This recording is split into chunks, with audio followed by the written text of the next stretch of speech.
Късноантичен и средновековен град Констанция се намира на височина Асара, северно от квартал Злати дол на десния бряг на река Марица, на 2 км и източно по права линия от центъра на град Симеоновград.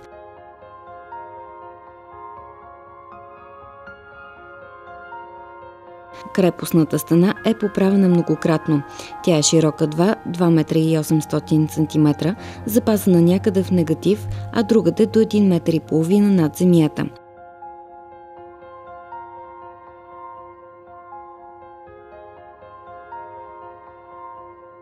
Ясно се отличават 3 строителни периода – ранно-византийски, ранно-средновековен и византийски.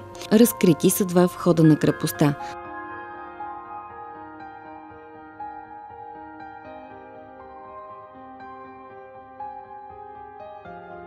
На изток и на запад, пазени от по 2 кули.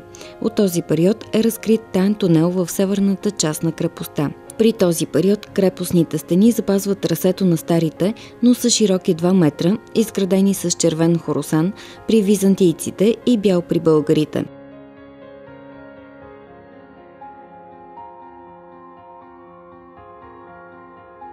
Източната част на крепостта не е била обитавана, а е превърната в некропол. През третия период, 10-12 век, при ремонта на крепостната стена е използвана сантрачна система и розов хоросан.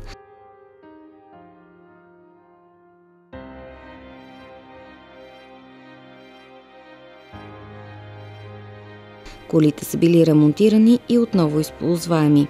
Арабският писател Идриси пише, че Констанция е бил голям и добре населен град и имал земеделски култури и многобройни обработени полета.